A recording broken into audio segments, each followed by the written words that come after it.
Hi everyone, and welcome back to Sky Wanderer. This is a channel where we share knowledge for comprehensive self-development through books. As Sadhguru said, if you want to live life on your own terms, you must know who you are. However, the problem is, you may not truly know yourself. You are not this body. Your body is merely an accumulation of food. Your mind is not you either, it's just an accumulation of information from your five senses. What you accumulate may belong to you, but it will never be you. So, who are you really? Sadhguru, an enlightened master, a yogi, and a mystic, one of the 50 most influential people in India, through his renowned book, Inner Engineering, A Yogi's Guide to Joy, will help you find the answer and unlock your full potential. This book tells us that to truly know yourself, you must allow yourself to enter a higher dimension to look deeply into your true nature. Beyond the layers of the physical body, the mind, and the influences from the outside world. Only when you understand your true essence can you design and take control of your destiny, instead of being controlled by external factors.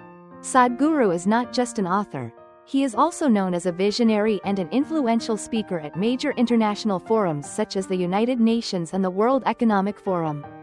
He possesses a unique ability to connect ancient yogic science with modern thinking, creating a bridge to the higher dimensions of life. Inner Engineering is a prime example. It is part of the Inner Engineering program that he designed based on the methods and tools of ancient yogic science. The philosophies and methods in this book do not belong to any belief system but are a way to help each of us transform powerfully, proven over time and with a profound impact on the world. Now, let's listen to the summary of the most quintessential insights from this book. Inner Engineering, by the Enlightened Master Sadhguru. 3 steps to self-design your destiny with inner engineering. Self-designing your destiny, a phrase that seems to be reserved only for extraordinary people, is, in fact, an inherent power within each of us. However, many choose to live like a leaf drifting with the current, following society's patterns, and then, when they fail, they easily blame fate. This blame is just a temporary anesthetic, keeping us stuck in a spiral of helplessness. Some people are more aware. They believe that we become what we think. They write imaginary checks, send a list of wishes to the universe, and repeat words of gratitude. But are they truly creating their lives, or just chasing endless desires under the guise of spirituality? Sadhguru once warned that the desire for success is not the problem. But if it stems from a sense of lack, you will forever be a slave to your own desires. I will have a video on this topic at some point to elaborate on this. What is true prosperity? In today's episode, I just want to emphasize one thing. You may be choosing the direction of your life unconsciously. Your ingrained habits, momentary emotions, social pressures, or past mindsets are subtly influencing your decisions. Look back at each day that passes. You brush your teeth and wash your face unconsciously. Work like a machine. Eat while glued to your phone or other electronic devices, and drive with your mind immersed in the chaos of the past and future. Living unconsciously like this is no different from letting life slip through your fingers like sand. Sadhguru says that to control your life and master your destiny, you must be able to take responsibility for your life. Responsibility here is not about blaming or accepting everything, no matter the outcome, but about living responsibly in a conscious state of awareness. Recognizing and observing unconscious, instinctive, and habitual actions, identifying yourself with your body and mind. Living with this kind of responsibility, you can steadily move towards your ultimate nature, where there is no longer a boundary between I and the world. At that moment, you are no longer a lonely grain of sand in life but become part of the whole. Sadhguru calls this existing in a state of love. When you exist in a state of love, you are truly yourself, and your destiny completely changes from then on. Because at this moment, you live in great joy, and what you truly want to do will naturally come into your life in a gentle and easy way. To live in this state, Sadhguru offers a systematic method, the Inner Engineering program that he designed, which includes 3 steps. The first step is understanding yourself. Understanding yourself is when you start asking yourself, who am I? This is the first basic question that allows you to set foot on the path of enlightenment. However, Most people consider this a superfluous task that brings no practical benefits. Understanding who you are is, first of all, being able to stop identifying yourself with this body and this mind. Please remember that you are not this body, and you are not this mind. Our body and mind are, in fact, existences belonging to the category of duality, pain and happiness, love and hate, confusion and peace, success and failure, good and bad, and so on. If there is one attribute, the other will always come with it. The division of duality is just a mechanism of thinking that helps us easily understand and classify the world around us. However, it often leads to a misperception of reality. When you divide the world, you are also dividing yourself. This will lead to internal conflicts and cause you to develop endless material desires because you only want to achieve good things and try to protect yourself from everything you consider bad. The division of duality also creates boundaries between groups of people, leading to conflict, war, and suffering. It limits our perception, making you only able to see the world through the lens of separation, missing the connection and unity inherent in this universe. Einstein once said, "The universe is a constantly connected flow. Division is only an illusion of the limited mind." The world and the universe are not a collection of separate parts but a unified whole where everything is connected and interacts with each other. To be able to stop identifying yourself with your body and mind, you need to open your awareness and perception, allowing yourself to come into contact with dimensions beyond all dualistic attributes and merge into the unity of the universe. At that moment, you will gradually find your true strength, become the master of your destiny and live as your true self. A natural self, full of joy and love. The second step to redesigning your destiny is inner transformation. This is the step to turn inward. The biggest trap for humans is always seeking joy from the outside world. However, we can only use external things as catalysts for life to pass with pleasure. In reality, everything originates from your inner self. What happens to you is what you experience from within. Whether it is light or darkness, suffering or happiness, all take place within your inner self. If you seek happiness from the outside, it is an endless journey.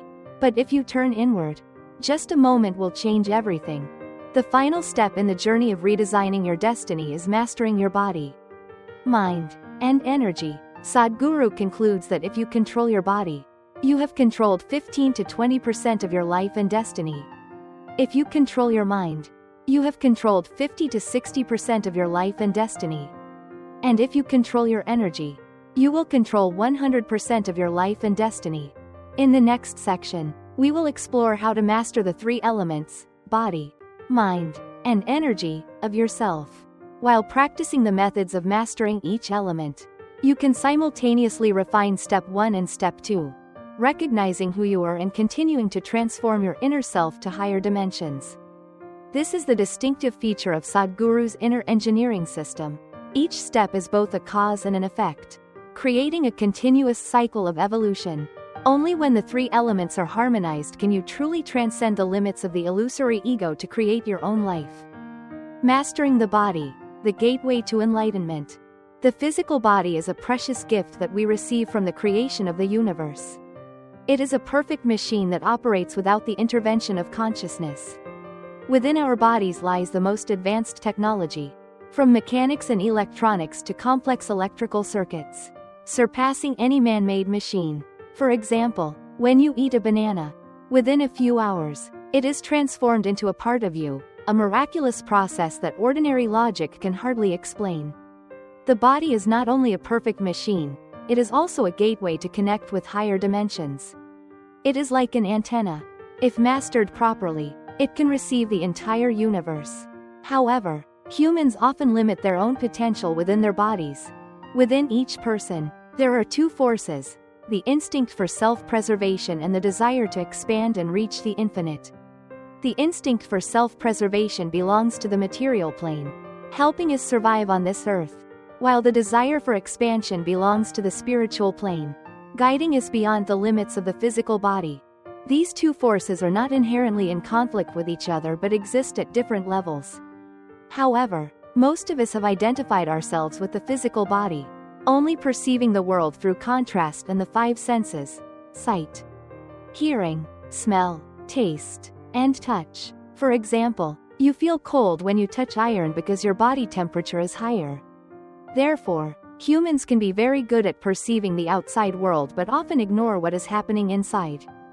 This makes many people unable to realize or believe that they possess an energy that can reach the infinite. They think that spiritual abilities are something mysterious or only for highly enlightened people. It has nothing to do with their daily lives. When there is a separation between the material and the spiritual, the body that can be touched and felt becomes what they believe is theirs. And they need to find ways to protect it. Because they want to protect it. They are afraid of pain, worry about getting sick, and fear death before they have had a chance to enjoy life. Because they want the body to be more comfortable, they try to earn a lot of money in life, chasing expectations to satisfy the five senses. However, usually, the walls you build to protect your body today will become the prison that confines you in the future. For example, the endless cycle. You strive to earn a lot of money so that one day you can enjoy comfort and peace. But this process has caused your body to become congested with blood and energy. And your emotions become stagnant. From there, illnesses arise. Therefore, to truly master your body, you need to overcome the limits and barriers you have set for yourself. Stop pursuing endless material possessions to satisfy and protect the body, but know how to use material things reasonably. At the same time, step into the spiritual world, the world of the soul, to truly master the body, turning it into a gateway to help you reach the infinite and countless possibilities. Sadhguru points out 3 specific methods as follows. First, connect the body with the source. The body is a part of the earth. According to yoga philosophy, the physical body, Annamaya Kosha, is made of food. And food is the earth. Although we often think of ourselves as independent individuals, in reality, humans are only a small extension of this planet.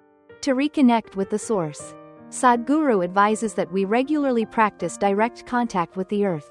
For example, walking barefoot, sitting on the ground, allowing the body to remember its origin, or sitting quietly in front of a tree and reminding yourself that what you breathe in is what the tree breathes out. And what you breathe out is what the tree breathes in. Then, recognize the body as part of the earth and pray to Mother Earth for protection and maintenance of health. Practicing this regularly will help you connect with nature, improve health, activate the body's healing ability, and begin to connect at a higher dimension. The second is to turn inward to stop identifying yourself with the body. Stopping identification with the body is not about isolating yourself or practicing asceticism, but simply performing the smallest actions, such as spending a few minutes each day focusing inward. Sadhguru suggests a simple exercise before going to bed. Observe all the things you consider yourself, such as thoughts, emotions, the moisturizing layers on your skin, etc., and realize that these things are not you. Don't rush to conclude who you are or what the truth is. Truth is not a conclusion but a perception. When you stop focusing on the wrong things, if you can maintain this awareness while sleeping, it will create a powerful experience that helps you enter a dimension beyond ordinary accumulations. Or like the Isha Kriya meditation that he guided on his Sadhguru YouTube channel. If you understand the entire principle and philosophy of today's video sharing, when you practice Isha Kriya meditation every day, the effectiveness will be multiplied. And the third is to change posture. Body posture reflects the state of mind and consciousness.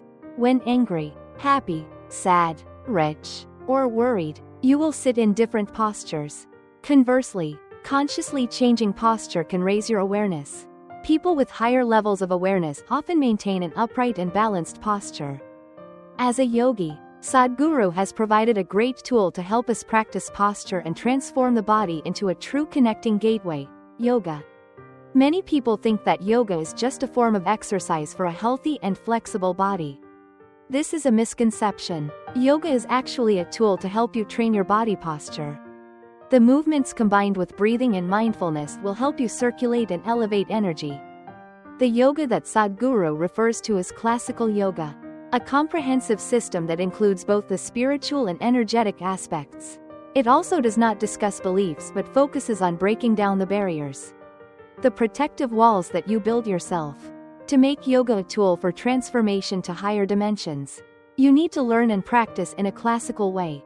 When you have not found a teacher to guide you, you should start with simple exercises, such as changing your sitting and standing posture. Sitting upright for a few hours each day.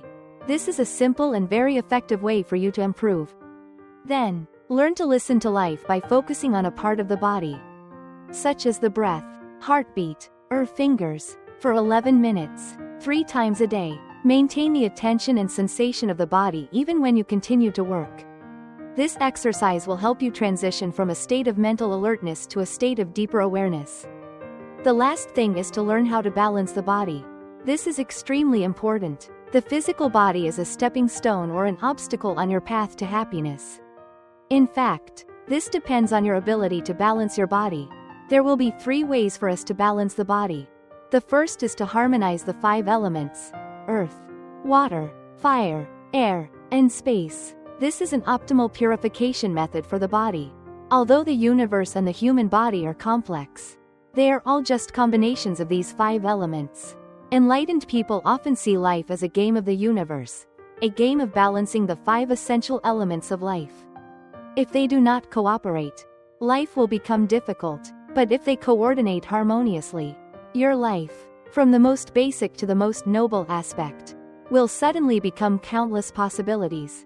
Sadhguru points out that Buddha Shuddhi, also known as the purification of the 5 elements, is an exercise that can help us operate harmoniously.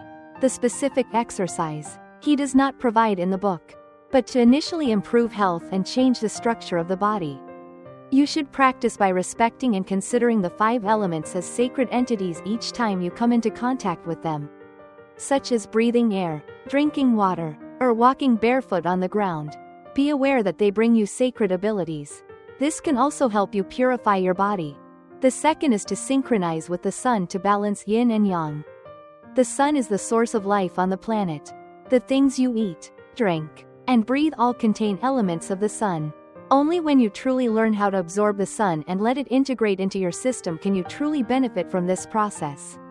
People who regularly practice sun salutations have the ability to maintain energy for longer and can reduce the need to consume food.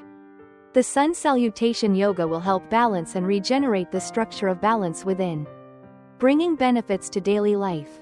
The movements of the sun salutation will build an inner dimension that synchronizes the physical body's cycle with the sun's cycle, which lasts about 12.5 years. This exercise includes 12 movements. This is not a coincidence. I have included images of the movements of this exercise on the screen. This exercise is not complicated, you can practice it every day. Sadhguru recommends that the time to practice the sun salutation movements should be when the sun just rises.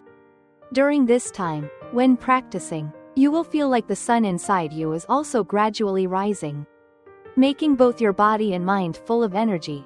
In addition, he also suggests practicing at dawn or dusk, when there is a transition between day and night. Regarding the practice time, there is no specific requirement, but Sadhguru advises that each time you practice, you should extend it for at least 10 minutes to achieve the best effect. The specific time can be adjusted depending on the health condition and needs of each person. The final method to balance the body is to take care of the body properly in basic daily activities such as eating, drinking, sleeping, and sexual activity. First, I will talk about the issue of eating. In yoga, great importance is attached to diet because the type of food you eat will directly affect the structure and state of your body. What to eat, how to eat, and when to eat all have a scientific system of yoga behind them. Our human body is like a machine that needs the right fuel. If you pour the wrong fuel, the machine will not operate efficiently and its lifespan will be shortened. Similarly, if you do not understand what kind of food is suitable for your body, you will not be able to maximize its potential. There will be some types of food that help the body feel light and full of energy. Conversely, others make the body sluggish, tired, and need more sleep. Therefore, listening to your body, eating consciously and appropriately can help increase energy, agility, and flexibility. So what to eat? Vegetarian or meat? The debate between vegetarians and meat eaters continues to occur. Some vegetarians often consider themselves noble. while meat eaters believe they have more energy and strength. However, in yoga science, the choice of food is not related to religion, philosophy, or ethics but only focuses on the compatibility between food and the body. If your goal is to have a strong body, you need to eat certain types of food, such as meat, which contains high levels of protein. If you want the body to have alertness, flexibility, and the ability to perceive the universe, you need a completely different diet. So what is the ideal food for you? Sadhguru points out that you should choose the most easily digestible foods that are suitable for the natural instincts of humans. Animals are divided into two types: herbivores, which have a longer digestive system, 5 to 6 times the length of their body, while carnivores have a shorter digestive system, 2 to 3 times the length. In particular, raw meat takes 70 to 72 hours to digest, while raw vegetables only take 12 to 15 hours. Humans have a jaw structure and digestive system similar to herbivores, so they are more suitable for chewing and digesting plants. Moreover, meat will decompose in the humid environment of the stomach, causing high bacterial activity and consuming a lot of the body's energy. Today, a sedentary lifestyle makes meat consumption even more difficult to digest, leading to stress and pressure on the body. When food stays in the stomach for a long time, it weakens the ability to regenerate cells and increases the sluggishness of the energy system, negatively affecting health and personal potential. In fact, nowadays, human eating is often more social than for health, leading to the consumption of many unsuitable foods at the same time. Moreover, many people overestimate the amount of protein intake. While the body only needs 3% of protein, consuming large amounts of protein, especially from meat, can lead to cancer and other health problems. Meat will also increase your need for more sleep, reduce the ability to regenerate cells, and slow down the cognitive process, which is not suitable for spiritual development goals. If you need to eat meat, fish will be the best choice because it is easy to digest and leaves less of a mark on the body. Higher evolved animals, especially mammals such as cows, pigs, and dogs, carry more complex biological software that is difficult for the human body to integrate. When large animals are slaughtered, their bodies contain a lot of acid caused by stress and extreme fear, and this will have a bad effect on the eater. In addition, cooked food often destroys 80 to 90% of natural enzymes, making your body work hard to digest and absorb. As a result, about 50% of the food becomes waste in the body. Therefore, eating more raw foods containing natural enzymes helps the body convert into energy more efficiently. And especially, you need to chew thoroughly so that the food mixes well with the enzymes in the saliva, helping to digest 50% right in your mouth. And finally, one extremely important thing is to reduce your food portions. Most people can reduce their food portions to 1/3 and still maintain their energy levels and weight. Sadhguru advises that you should not eat continuously throughout the day. If you are under 30 years old, eating 3 meals a day is appropriate. If you are over 30 years old, you should reduce it to 2 meals. And for the body and brain to function best, it is necessary to ensure that the food is completely digested in 12 to 18 hours. I have followed a 16-hour fasting regimen and consumed food within 8 hours for the past 2 years. That is, starting to eat the first meal at 9 a.m. and finishing the last meal at 5 p.m. This is a diet suitable for my body, and it really brings wonderful bodily experiences for myself. The human body has a natural cycle called mandala, which lasts 40 to 48 days. In each cycle, the body will have 3 days without needing food. If you listen to your body, you will recognize these days and easily fast. Even animals like dogs and cats have the ability to recognize this. Fasting improperly can be harmful, but if you prepare carefully in terms of physical, mental, and energy, it will bring extremely great benefits. It can help you overcome identification with the physical body, expand awareness, and connect with deeper dimensions of yourself, because when hungry is also when we easily identify ourselves with the body. Just waiting a few minutes before eating, you will realize that you are not just the body. Skipping a favorite meal can also help you break free from food dependence and strengthen your will. As the Buddha taught, when you are extremely hungry but still give food to others, you will become stronger. In summary, The issue is not about avoiding eating anything but about what to eat that is suitable and how much to eat. This is not an ethical issue but an awareness of life. Both you and I, each of us needs to find balance in our diet through our own observation and awareness. Not by any vows or rigid rules. Appropriate fasting and eating consciously not only help improve health but also help purify the body, helping to connect with deeper dimensions of existence. Next, talking about proper rest. We need to know one thing. The body needs relaxation more than sleep. If you can relax comfortably even in daily activities such as working, walking, or exercising, then the need for sleep will decrease. The problem is that nowadays, people are too easily stressed. From work and study to family matters, maintaining relationships, and even exercising becomes stressful when we are too eager to achieve desired measurements. Stress does not come from these things themselves but from your reaction to those situations. Do not strain yourself and fight against life. Having good health is not a battle. Participate in activities that you enjoy, such as playing sports, swimming, walking, and running. Also, do not set rigid limits on the amount of sleep. Let your body decide based on your level of activity. If the body is rested enough, it will wake up automatically, regardless of whether it is 3, 4, or 8 in the morning. Practicing yoga and meditation can help reduce heart rate. A lower heart rate, about 30 to 40 beats per minute, indicates that your body is functioning efficiently and relaxed. In addition, you can practice the corpse pose, savasana, which helps the body completely relax and enhance its ability to recover every day. Next, a final element to properly care for the body is about sex, the union of bodies. Sadhguru says that existence is a cosmic dance between the unmanifest and the manifest. When there is manifestation, duality will appear, light and darkness, male and female, life and death. Duality always creates the diversity and color of this life. From duality, all things are born, and the game of life begins. But from deep within us, the unmanifest is the longing for union. In youth, this longing is expressed through sex. In middle age, it is expressed through love, and in old age, union is expressed through prayer.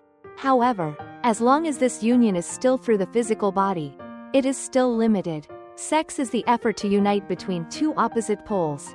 It only brings a temporary feeling of unity. In a romantic relationship, although you may find common ground, the two individuals still cannot become one. In fact, sex is a natural thing. But through social exaggeration, once it enters the mind, sex will become something lewd. Modern society spends too much energy pursuing or avoiding sex. While it is a tool to maintain the species, some religions once considered sex a sin, leading to repression and distorted perceptions of biological instincts. True union does not lie in denying or excluding but in expanding consciousness and connecting with the universe when transcending all. Yoga is a tool to help you achieve union at a higher level of consciousness. For example, when you practice the Namaste gesture, when your palms touch each other, the masculine and feminine energies, yin and yang within you, will combine to create a feeling of unity. Put your hands together and give love to everything you are using, eating, or send love to every living being you meet. When you do simple things with this awareness, the experience of life will never be the same again. When you put your hands together, you can even connect with the entire universe. So, in short, having sexual needs is not wrong, it just needs to have limits. And this limitation is not a bad thing. If you accept the needs of your body, you can have some joy. However, if you only live within that limit, your life will never be complete. When you are too dependent on the need for union through the physical body, then this body, this physical self, only knows about existence or reproduction, and the fact is that it is still gradually moving towards death. Death is simply the earth reclaiming what you have borrowed from here. And when you identify yourself with the body, you will inevitably develop fears and worries because you know that one day you will lose it. But the truth is that death is not the end of life but only the end of this physical body. Only when you transcend this identification will death no longer be a fear within you. And you can realize your eternal nature. When you combine all of these things together, you will achieve optimal effectiveness in transforming the body into a gateway to enlightenment. And it is a useful method for us, people living in today's noisy society. Due to time constraints, this episode will stop at the part of mastering the body, which is also the first foundation of the inner engineering journey. In the next episode, I will reveal the secrets of mastering the mind and energy, 2 key pieces to help you fully understand a system of methods to change your destiny from the root to action. If today's sharing touches a corner of your soul, take the next 7 days to practice a method that you are most passionate about. Because only when you start to experience it will you truly become the architect of yourself. The person who draws the path of life with the ink of will. The ink of awareness. The color of the purest energy. I believe that when we work together to explore the 3 pillars of body, mind, and energy, not only will destiny be rewritten, but humanity will also witness the blooming flowers from the hands that dare to be self-reliant and free. Keep your hearts wide open, reaching for higher dimensions, because the most exciting journey is about to come to your life. And the final message, are you ready to pick up your pen to create the blueprint of your life? If so, leave a comment. I choose to change. I am very happy that we can resonate together before the next new episode. Thank you for listening. If you find this video useful, please share it with those who need it. Don't forget to give me a like, subscribe, and turn on the notification bell to watch the latest videos every week. Once again, thank you, and see you in the next videos.